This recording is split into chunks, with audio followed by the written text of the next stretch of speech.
শেষ কি হবে মুক্তির স্বাদ নিয়া, মুক্তির স্বাদ নিয়া ঘর বানাইলা কি দিয়া।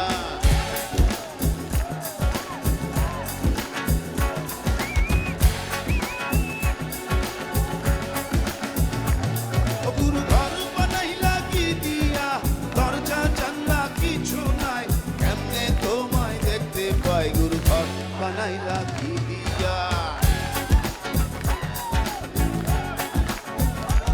ও গুরু ঘর বানাইলা কি দিয়া, দরজা জানলা কিছু নাই, কেমনে তোমায় দেখতে পাই গুরু ঘর বানাইলা কি দিয়া।